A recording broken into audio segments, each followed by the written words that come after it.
On the estate, where prostitution has recently become an unwanted import, they've got other problems. Teenagers running wild. The people who live here want a curfew for the whole area. Many are afraid to speak out. They're frightened of retribution, they're frightened of just go to court and stand up in case their windows are smashed and, you know, their homes are vandalised. I think it comes down to people power. I think if people, all the adults stand together and just point out we're not going to have this anymore and we're all going to stand together, then perhaps we can do something about it. Because otherwise we're just like a child being bullied, really, aren't we? That's all it comes down to, is being bullied. The local playground has become a place where vandals gather. At night, they play with fire. Local youths burn whatever they can get their hands on. Tonight, it's wheelie bins.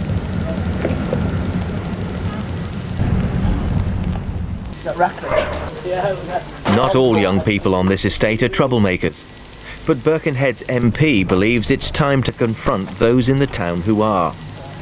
A growing army of louts he calls the new barbarians, making life a misery for the vulnerable in his constituency. He believes unemployment has had far-reaching effects for a town once proud of its shipbuilding. Many of them would have worked in the yards. Many of them would have been taught proper behaviour in the yard, because if you didn't behave properly, somebody could lose an arm, a leg or a life. So you got clobbered by your workmates, and your workmates were also pretty tough. They heard you were doing other things in the town which they thought was not very good behaviour, which was a way of bonding people, of teaching people how to get on with one another and work together, and also to take some respect in themselves. And you had various sporting activities like boxing, which allowed people to get rid of certain of their aggression within a controlled environment rather than on the streets.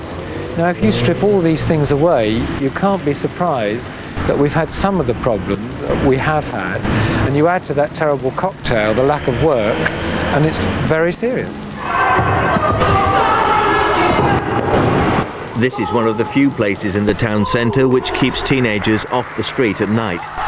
It gives them the kind of outlet Frank Field would like to see more of. I believe that you get them in by playing football and the other sports, and once you get them in, then you can apply discipline, improve their language, stop them dropping litter, and I think the best testimony of that is if you go into the boys' toilets. Doors there. I've been there since 1956 and there's never been any graffiti on them.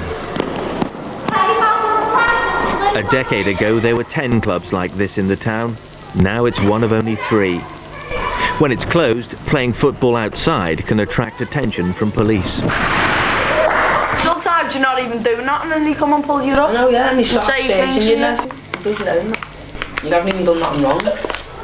What does that do to your attitudes to police? You feel nervous because, what you call it, you know that they could just pull you up and like you haven't done that. And another one is, if you're playing football in a no balls game, take your ball up you.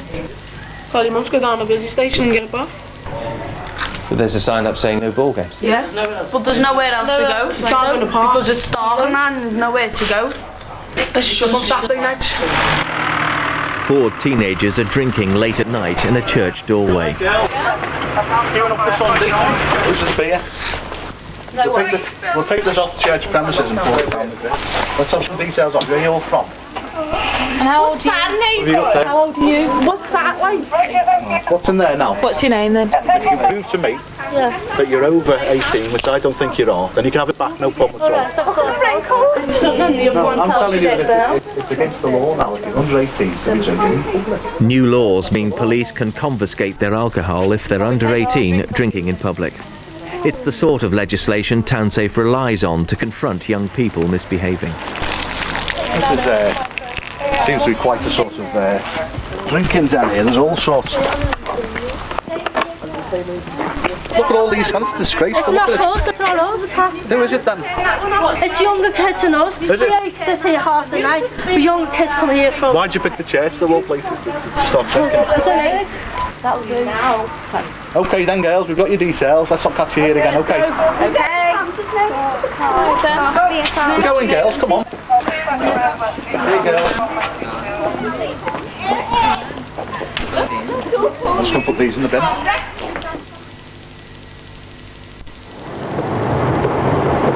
"10,000 vehicles an hour drive through the two Mersey tunnels linking Birkenhead with Liverpool. Police are targeting those who could be importing crime from elsewhere. I'll look at the vehicle when they're coming through, and then take a good look at the driver as he comes through. Most of the people travelling through the tunnel are known to us. Do you mind just stepping outside of your vehicle? The Townsafe teams use other specialists in this operation. Drug squad officers, traffic police, the stolen vehicle squad, and civilian investigators from the benefits agency.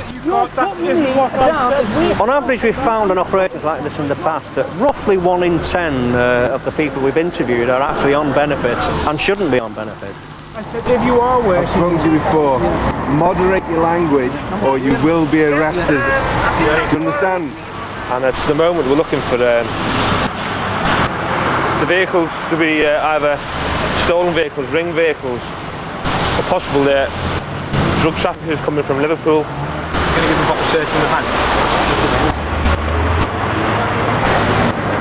On his own admission, he said that that's a joint cannabis cigarette for his own use, and then when he was searched, he was found to have that in his pocket as well, which is cannabis resin. He's been arrested on suspicion of possessing a controlled drug, and he's just being searched properly now to make sure there's nothing else on him. We've had some information in the past that at times there's been a drought here as far as the supply of controlled drugs is concerned. They will then go over to Liverpool to get their supplies and bring it back. Last time, for example, to give you a measure of the problem or our success, depending on how you view it, we arrested 39 people in the first 4 hours. So far today, roughly 90 minutes in, we've had 12 arrests for a variety of offences, such as possession of drugs and a number of suspected stolen vehicles. It's been 6 months since Townsafe started. A tougher style of policing, which officers say has led to more arrests, better detection rates and a fall in violent crime of 40%. People feel the need for reassurance, for a visible presence, and for a sense that we're being purposeful in addressing some of their fears and needs. My job is to sweep away 10 years of negativity and say, by and large, this is a very safe place to be. At the moment, the police are imposing a sense of order on Birkenhead. They believe it's making it a better place to live, a more attractive town in which to invest, somewhere to come in safety for a night out. All right, we have arguments. Keep it to yourself, okay? We're not allowed to argue. Well, no, you're not. You can talk about it, don't fight. At all. Pulling and shoving. All right, that's why we've got out. Yeah. Puffing and shoving. Yeah. No, pushing and shoving, I said. Okay. Yeah. It's the attempt to change people's behaviour which is the most radical part of Townsafe. Its biggest challenge is to do that without dividing Birkenhead. You feel as if you're being watched all the time. As soon as you come out the club or wherever you've been, it's as if they're just watching and waiting for you to make one little mistake so they can grab you. There is a clear belief by some people that the police, through the way in which they have this high-profile policing, are creating more tensions, and that somewhere along the line those tensions are going to erupt, and that at the end of the day is something which I think the general public would want to avoid rather than encourage. I don't see why, under the guise of tolerance, defined in a particular way, that my constituents should have to put up with behaviour that you and I would not be happy to have or our families exposed to.